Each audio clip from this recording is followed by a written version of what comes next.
Shalom jemaat yang terkasih, saya ucapkan selamat tahun baru bagi kita semua. Bagaimana perasaan Bapak Ibu Saudara sekalian ketika memasuki tahun 2021 ini? Biasanya di awal tahun yang baru kita awali dengan penuh semangat, dengan penuh pengharapan. Kita sudah merancangkan segala sesuatunya dan mengatur target apa yang akan kita capai di tahun yang baru. Tapi tahun ini menjadi tahun yang berbeda, saudara. Karena kita baru saja melewati situasi yang sulit di dalam hidup kita. Bahkan sampai dengan hari ini pun belum berakhir dengan adanya pandemi COVID-19. Saudara, yang harapan kita awalnya di akhir tahun situasi ini bisa berangsur dengan lebih membaik. Tetapi nyatanya semakin mengerikan yang terjadi saat ini, saudara. Terlebih lagi muncul varian baru virus corona yang pertama kali ditemukan di Inggris. Varian baru virus corona B117 ini penyebarannya lebih cepat 71% dari virus sebelumnya dan menyerang kepada banyak usia muda. Mungkin banyak orang yang tadinya saudara mau merancangkan dengan begitu luar biasa untuk memasuki di tahun yang baru. Namun akhirnya tidak lagi berani menciut untuk merasakan maju, melangkah atau enggak. Saudaraku, sisi yang lain secara kerohanian bisa juga di tengah-tengah situasi seperti ini, saudara. Di tengah-tengah kelelahan yang kita rasakan. Bisa jadi kita meragukan akan kasih Allah. Kita yang awalnya berpikir mungkin Tuhan pasti menolong. Tuhan pasti akan membereskan semuanya. Allah pasti akan menyertai kita di awal tahun dengan penuh semangat yang baru. Tetapi ternyata sampai hari ini kita merasa kok tidak ada perubahan sama sekali. Justru semakin memburuk. Ada di antara kita yang sudah terpapar dengan positif virus corona. Keluarga kita, sanak saudara kita, teman kita, bahkan kehilangan orang-orang yang kita kasihi. Mereka lebih dahulu untuk kembali ke rumah Bapa di surga. Bapak Ibu Saudara sekalian, di tengah situasi yang seperti ini, banyak orang menjerit, sudah tidak kuat rasanya. Mungkin salah satunya adalah kita yang menjerit kepada Allah. Tuhan, di manakah Engkau? Tuhan, di manakah kasih-Mu kepadaku? Jangan-jangan Allah sudah melupakan kita. Jangan-jangan Allah sudah membiarkan kehidupan kita. Allah tidak lagi peduli dengan kita. Saudara, tetapi itu adalah perasaan yang wajar dan sangat wajar sekali. Karena kita ini adalah manusia biasa.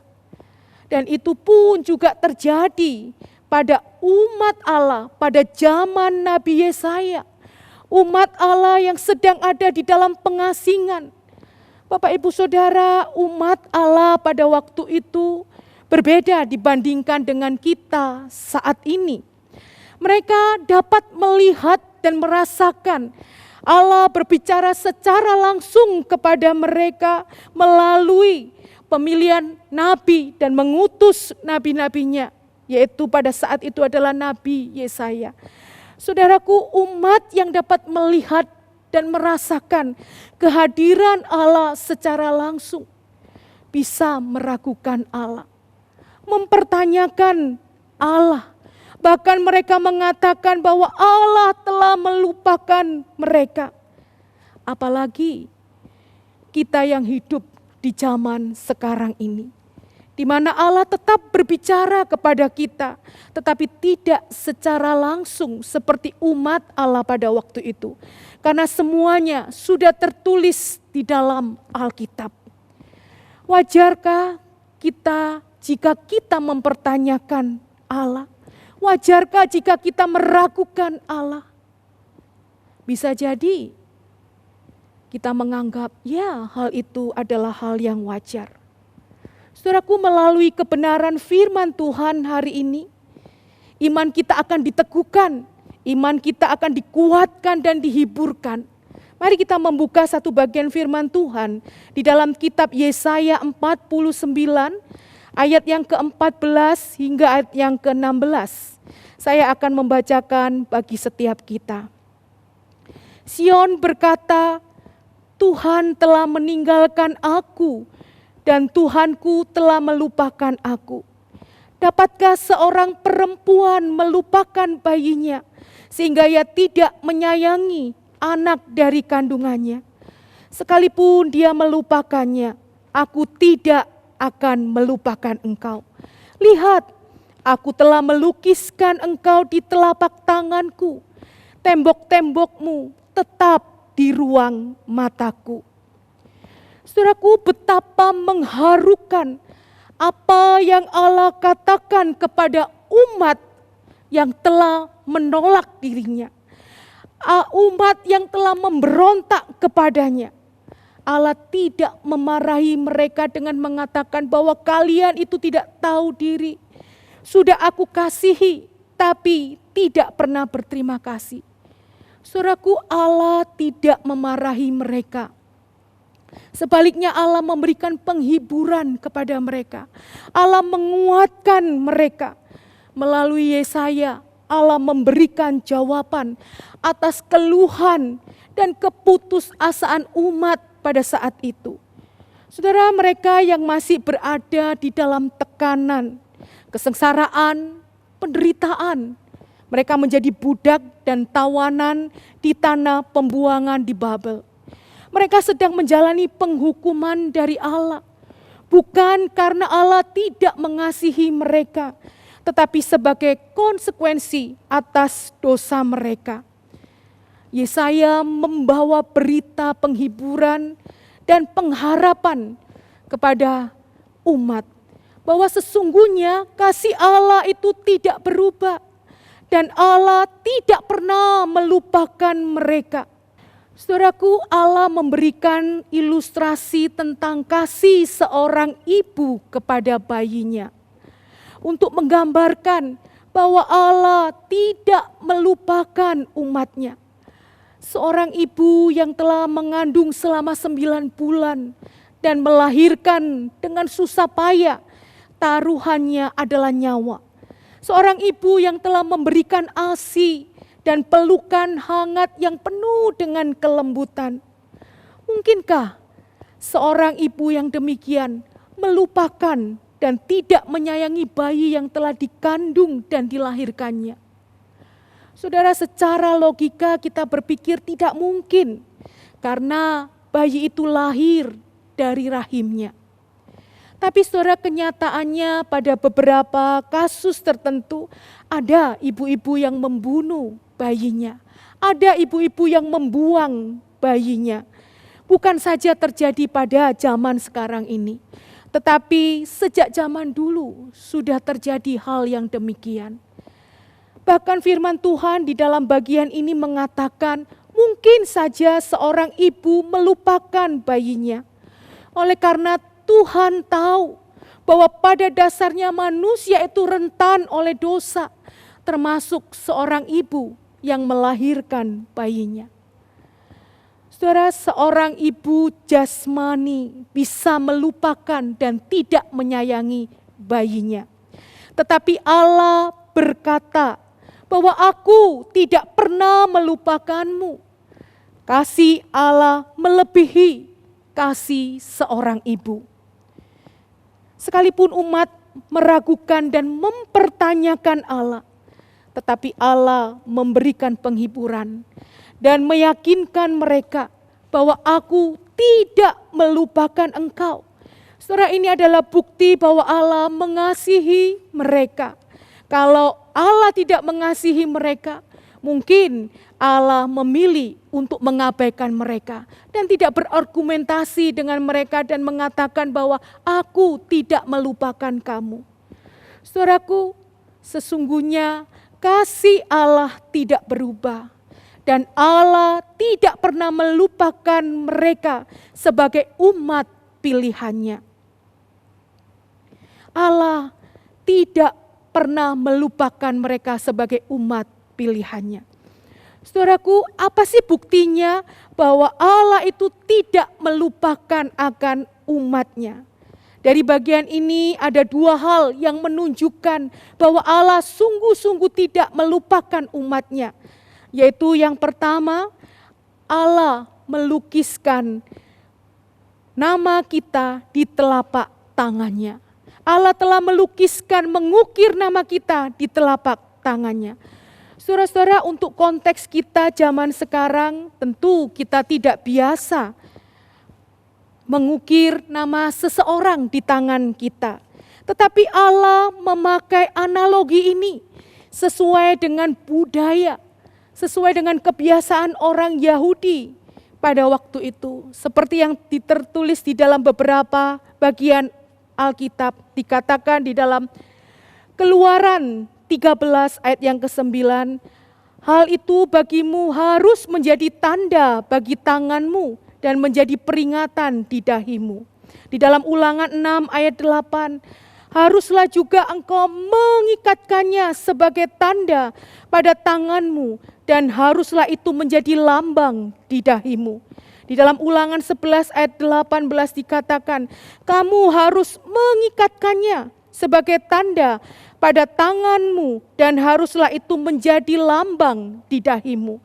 Dan di Yesaya 44 ayat yang ke-5 dikatakan, dan yang ketiga akan menuliskan pada tangannya kepunyaan Tuhan. Saudaraku, itulah budaya, kebiasaan orang Yahudi dengan memberikan tanda dan pengingat yang mereka letakkan pada bagian anggota tubuh mereka supaya mereka selalu ingat dan tidak melupakan.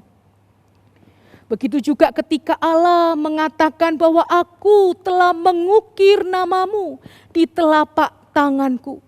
Saudaraku, umat mengerti, memahami apa yang Allah ungkapkan. Karena itu sudah menjadi kebiasaan mereka untuk mengingat dan tidak melupakan. Saudara, ini adalah sebuah berita yang indah, yang memberikan penghiburan dan mengharukan bagi mereka yang ada di dalam pembuangan di Babel. Bahwa sesungguhnya Allah itu tidak melupakan mereka. Bahwa sesungguhnya Allah itu tidak ada niat untuk melupakan mereka. Allah terus mengingat akan kehidupan mereka. Hidup mereka senantiasa ada di dalam genggaman tangan Allah yang penuh kasih. Dan Allah tidak mengingkari janjinya dan kasih setianya. Saudaraku, saya percaya bahwa di antara kita pernah mengalami sesuatu yang mengejutkan. Saat kita merasa sendiri, mengalami sakit, dan ada di dalam pergumulan dan sebagainya. Tiba-tiba kita dikejutkan dengan sesuatu di mana orang lain itu melakukan dan memberikan sesuatu bagi kita. Misalnya dengan menanyakan kabar, kemudian mendoakan kita, membagi ayat firman Tuhan, memberikan ucapan, memberikan bingkisan dan sebagainya. Tentu hari itu hati kita terharu dan kita merasa dihiburkan dengan apa yang orang itu lakukan. Bahwa ada orang yang mengingat akan kita. Saudaraku, demikian juga yang dialami dan dirasakan oleh umat Allah yang sedang berada di dalam pembuangan. Hati mereka terharu dan dihiburkan ketika mendengar berita Allah melalui Nabi Yesaya. Saudara, bukti Allah tidak melupakan umatnya yang kedua dikatakan Allah akan membangun dan memulihkan kembali Yerusalem atau umatnya. Dikatakan tembok-tembokmu tetap di ruang mataku. Saudaraku, di sini Allah menggunakan kata tembok atau dinding sebagai simbol yang akan dipahat atau digambarkan. Itu berarti bahwa kehancuran Yerusalem, baik secara fisik maupun spiritual, Allah tahu. Dan Allah sendiri yang akan membangun, yang akan membentuk dan memulihkan kembali. Allah akan memberkati, melindungi dan memulihkan kehidupan rohani orang-orang yang kembali dalam pembuangan. Saudaraku, di dalam Yesaya 45 ayat yang ke-13 dituliskan di sana adalah pembangunan pemulihan kembali Yerusalem secara fisik. Dan kemudian di dalam kitab Mazmur 51 ayat yang ke-20 termasuk pembangunan dan pemulihan kembali Yerusalem secara spiritual. Saudaraku, Allah yang penuh kasih senantiasa memandang dan memperhatikan segala penderitaan yang kita alami. Sebab setiap kita ada dalam genggaman tangannya yang penuh kuasa. Betapa Allah sangat concern dan tidak melupakan kehidupan umatnya. Allah mau datang dan merendahkan dirinya di dalam pribadi Yesus Kristus. Kematian Kristus di atas kayu salib dengan mahkota duri di atas kepalanya, kaki dan kedua tangannya yang dipakukan, menyatakan betapa Allah sangat mengasihi manusia yang telah jatuh di dalam dosa. Saudaraku, bekas lubang paku yang menancap pada kedua telapak tangannya, sebagai tanda, sebagai bukti bahwa Allah telah mengukir nama saudara dan saya pada telapak tangannya yang berlubang paku itu. Dan menyatakan penggenapan dari apa yang telah dinubuatkan oleh Nabi Yesaya. Bahwa Allah tidak melupakan kita umatnya. Kehidupan saudara dan saya senantiasa ada di dalam genggaman tangan Allah yang penuh kuasa itu. Saudaraku yang dikasihi Tuhan, masihkah kita perlu meragukan akan Allah? Masihkah kita akan mempertanyakan kasih Allah? Kalau Allah telah mengukir nama saudara dan saya pada telapak tangannya yang berlubang paku. Saudaraku yang dikasihi Tuhan, mari dengan tidak meragukan kasih Allah, percaya bahwa Allah tidak melupakan setiap kita. Niscaya pengharapan kita dikuatkan. Meskipun tahun ini saudara adalah tahun yang masih sulit kita hadapi. Masih adanya COVID, hidup kita mungkin semakin sulit. Ke depan kita tidak ada seorang pun yang tahu. Namun saudara yang dikasihi Tuhan, kita tidak seorang diri. Kita berjalan dan menghadapinya bersama dengan Allah. Yang kasih-Nya tak pernah melupakan kita. Saudaraku, ingatkah kita dengan sebuah lagu Janji yang Manis? Kalimat yang indah yang menguatkan setiap kita anak-anaknya. Bahwa Tuhan tidak akan melupakan saudara dan saya. Dia selalu memimpin, membimbing, dan menjadi penolong di dalam perjalanan kehidupan kita.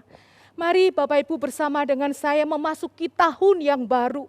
Di awal bulan ini kita berkata dengan penuh keyakinan bahwa Engkau Tuhan tidak melupakan aku. Mari bersama-sama kita akan menyanyikan pujian ini. Janji yang manis, Kau tak kulupakan.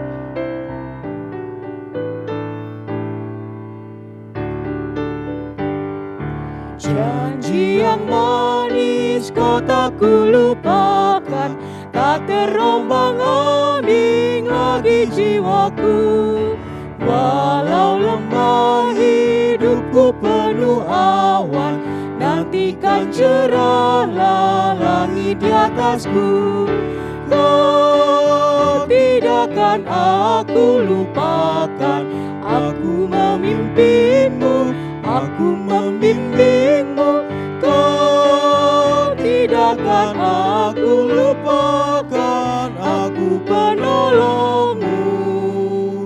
Yakinlah hatiku, Kau takkan kulupakan. kau tidakkan aku lupakan. Tuhan, aku memimpinmu, aku membimbingmu.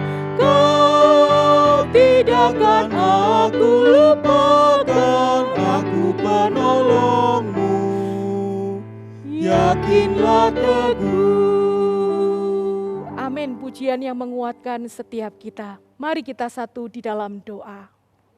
Bapa di surga, betapa hati kami sungguh bersyukur dan berterima kasih atas kebenaran firman-Mu. Di awal tahun 2021 ini Tuhan, ketakutan, keraguan kami akan Engkau. Tetapi melalui berita kebenaran firman-Mu, setiap kami boleh dikuatkan, dihiburkan dan diteguhkan. Bahwa Engkau Allah yang mengasihi kami, Engkau tidak melupakan kami dan tidak meninggalkan kami. Karena Engkau sudah datang ke dalam dunia ini untuk mati di atas kayu salib. Tangan-Mu ya Tuhan, yang sudah dipakukan di atas kayu salib, yang sudah melukiskan akan setiap nama-nama manusia yang berdosa.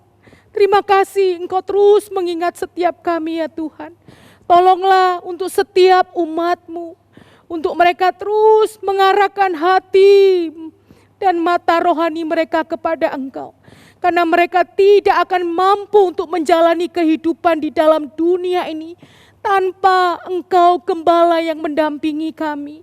Terima kasih ya Tuhan untuk kasih setia-Mu di dalam kehidupan kami.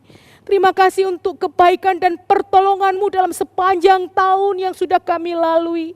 Dan dengan iman yang teguh bahwa Engkau Allah yang juga akan mengasihi, menuntun, membimbing langkah kehidupan kami di tahun 2021. Dengan apapun yang akan terjadi, kami tidak takut lagi sebab Engkau Tuhan yang beserta kami. Dan kasih-Mu yang melingkupi hati dan kehidupan setiap kami. Terima kasih Bapa, berkati setiap jemaat-Mu dimanapun mereka berada. Tuhan, Engkau yang terus menolong, menopang dan memberkati apapun yang sedang mereka kerjakan, apapun yang sedang mereka gumulkan. Tuhan, Engkau turut campur di dalamnya. Terima kasih Bapa, dengar doa kami. Di dalam nama Tuhan Yesus Kristus, kami sudah berdoa dan bersyukur kepada Engkau. Amin. Mari Bapak Ibu yang dikasihi Tuhan, kita akan mengakhiri ibadah kita dengan menaikkan doksologi, kemuliaan bagi Allah Tritunggal.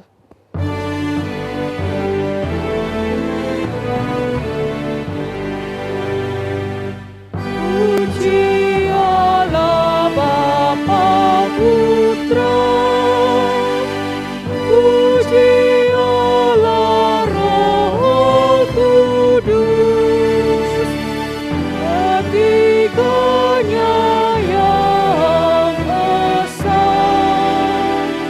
Mohon selamat sumber berkat.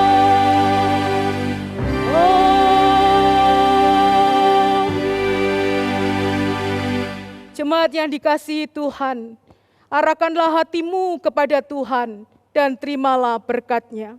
Kasih sayang daripada Allah Bapa, anugerah dari Tuhan kita Yesus Kristus, kekuatan, penghiburan, pertolongan dan pengudusan dari Allah Roh Kudus senantiasa menyertai saudara-saudara sekalian mulai hari ini sampai Tuhan datang kedua kali. Amin.